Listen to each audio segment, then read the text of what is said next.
Morning friends, welcome to GSM creators. இன்னைக்கு சூப்பரான ஒரு ஈவினிங்கு, டியூஸ்டே ஈவினிங் பார்த்தீங்க அப்படின்னா மாவு அரைச்சிட்ருக்கேன். எக்கு வாங்கிட்டு வந்தேன். ஸோ அதனால் வந்து பிரெட் சாண்ட்விச் போட்டுடலான்னு பார்க்குறேன். இப்போ பார்த்தீங்கன்னா யூஸ்வலாக நம்ம பிரெட் சாண்ட்விச் வந்து எதுக்காக போடுறோம்னா அப்படியாவது எக்கு வந்து கொஞ்சம் உள்ளே போகும் அப்படிங்கிறதுக்காக தான். நான் வந்து புதினா மல்லி இலை, மிளகு, சீரகம், சால்ட் இதை போட்டு நல்லா மிக்சியில் அடித்து வச்சுட்டேன். எக்கை வந்து நல்லா வந்து அடித்து வச்சுருக்கேன் பாருங்கள், சால்ட்டு போட்டு. இது தோசைக்கல். ஸோ இப்போ இதில் வந்து பார்த்தீங்கன்னா நான் வந்து ப்ரெட்டை போட்டு கொஞ்சம் டோஸ்ட் பண்ணி எடுத்துக்க போகிறேன். இந்த டோஸ்ட் ஆனோடனே ரெண்டு பக்கமாக நான் பரட்டி எடுத்துக்கிறேன். அதுக்கப்புறமா இது தனியாக எடுத்து வச்சுக்கலாம்.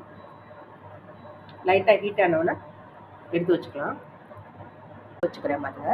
இப்போ வந்து நல்லா நான் பீட் பண்ணிக்கிறேன். ஸோ தவாவில் எக்கை போட்டு நான் ஸ்ப்ரெட் பண்ணிக்கிறேன் பாருங்க, நல்லா ஸ்ப்ரெட் பண்ணிக்கிறேன். ஸோ எக்கு இப்போ வந்து பார்த்திங்கன்னா வெந்துட்டுருக்கு. ஓரளவு நல்லா வெந்த உடனே நான் இந்த ப்ரெட்டு துண்டுகளை இது மேலே வச்சுக்கிறேன். துண்டுகளை இது மேலே வச்சுருக்கேன் பாருங்கள். ஸோ கொஞ்சம் நேரம் வெயிட் பண்ணுவோம். மாதிரி எண்ணெய் வேணாலும் போட்டுக்கலாம். லைட்டாக எண்ணெய் போட்டுக்கிறேன். பட்டர் வேணாலும் போட்டுக்கலாம். பண்ணுறோன்னா இதை அப்படியே எடுத்து ட்விஸ்ட் பண்ணி போட்டுறோம் பாருங்கள். அப்படியே ட்விஸ்ட் பண்ணி அப்படி போட்டுறோம் பாருங்கள். ஓகே. ஸோ இது மேலே லைட்டாக நம்ம வந்து ஆயில் ஆட் பண்ணிக்கிறேன். லைட்டாக புதினா பேஸ்ட்டை போடுறோம்.